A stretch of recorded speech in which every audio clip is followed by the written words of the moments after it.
Out here at the halfway point of today's walk. Got to out here on the little jetty I walked to at Seagulls Beach on these active rest days.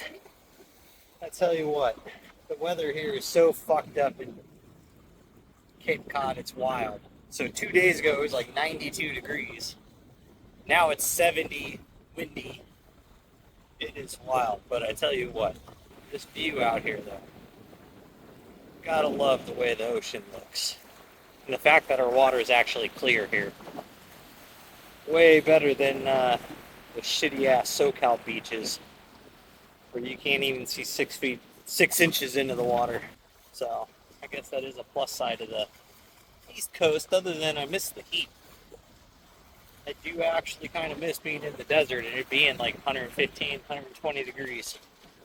But I tell you what, once I get back onto the road, after I walk the beach line here, I'll bring you all back.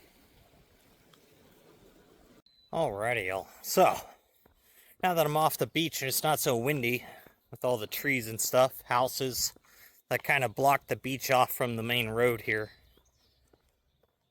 let's talk about cardio, Today's a cardio day, so let's talk about its benefits. So obviously, if you're kind to cut weight, drop down, get leaner, cardio is going to benefit that. And the reason why is it's going to create a larger calorie deficit. So say you're eating 2,200 calories a day, right? And you're doing no cardio. And then you start adding in cardio. You go mile, 2 miles, 3 miles, 4 miles, and you work your way up to 5, which is normally about 10,000 steps. And you still eat that same 2,200 calories, right? Well, say you add a mile per week, so now you're 5 weeks in. You're now, burning 500 calories or so. Let's say you burn about 100 per mile, just to make the math easy. You're now in a 1,700 calorie deficit and you didn't do anything. So, it's a good way to be able to continue eating the same, within reason, depending upon what you're eating, and not have to restrict yourself terribly to start creating a deficit. Now, obviously, as you drop weight, your deficit's going to get a little smaller and smaller. So then you got to start adapting to that. 10K steps is a good place to sit at for a while. So then you can start going, okay, I'll take 50 calories off my diet this week. Next week, another 50 calories. And you could do that for 4 or 5 weeks in a row. Bring yourself down to, 2,000, maybe 1,900, depending upon how big you are. That entire time, you're going to be creating a deficit. And that's not including if, say, you're lifting either. Which, for the most part, most people are only going to burn about 100, 150 calories during a lifting session. So, it's kind of negligible, but I mean, it does add up. But with that, every little bit counts when you're already 10K steps, you've brought your diet down, 300-400 calories from your start point, your maintenance. And so now you're like 10 weeks in, right? And you've been able to maintain keeping yourself in that deficit. You're definitely going to have to, cruise there for a while, bring the calories back up as a maintenance period per se, and just kind of hang out there, work on put a little muscle back on. And as you put on some muscle now that you've been leaner, your metabolic rate's going to increase. So instead of that 2,200 calories that was maintenance before you started, You could reverse diet all the way back up to, say, 2,400 while still doing your steps. You know, that 10,000 step mark is basically your new baseline.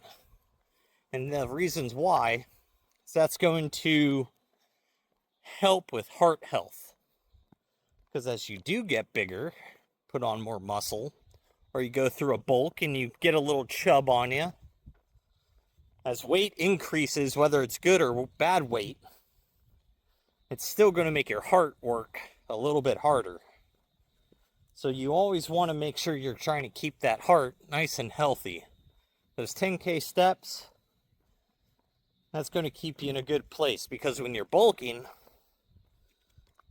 you're still doing cardio, you're keeping your heart healthy, and you're going to put on more lean mass than you are body fat. So then you're able to stay in that point for a little longer. You know, if you're trying to put on 10 pounds, 15 pounds in your bulk, and normally you'd put on a pound a week without your cardio, now you're only going to put on half a pound a week. So now you're going to be able to drag that bulk period and refeed period out. And you're going to be able to put on more lean mass during that period of time. So then when you do start your cut again and you start bringing those calories back down, you're going to be able to, one, most likely cut for less period of time, or you're going to get leaner than you were at a slightly bigger body weight. So you're going to have a little more development, a little more size, a little more shape, and then you're able to do it again. And what you could do is when you go into that next cut, you know, you get your 5K done. Say you're doing this now morning or evening, right? You've already got this locked into a solid time. You're doing it every day.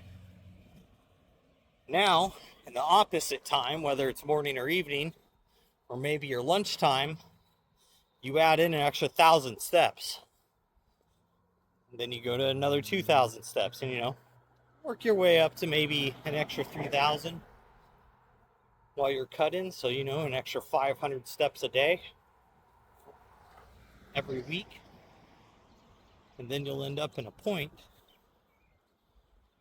to where you've really put on enough lean mass to where your cuts, how you do, to where when you get done with your cut stages, you actually have something to show for it. Because you can't just slam a bunch of food, put on a bunch of weight, and crash diet.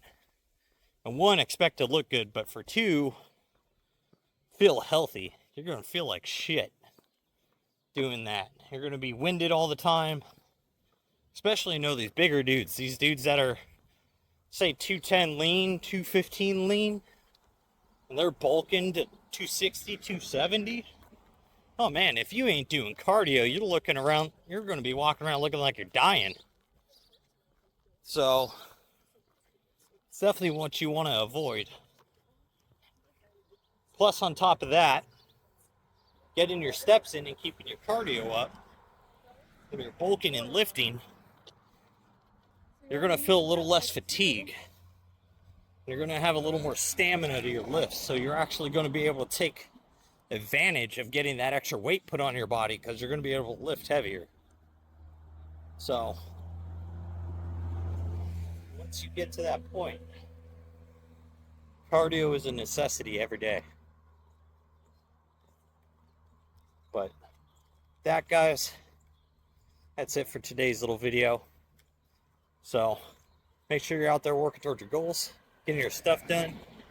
Most of all, just don't be a lazy fuck.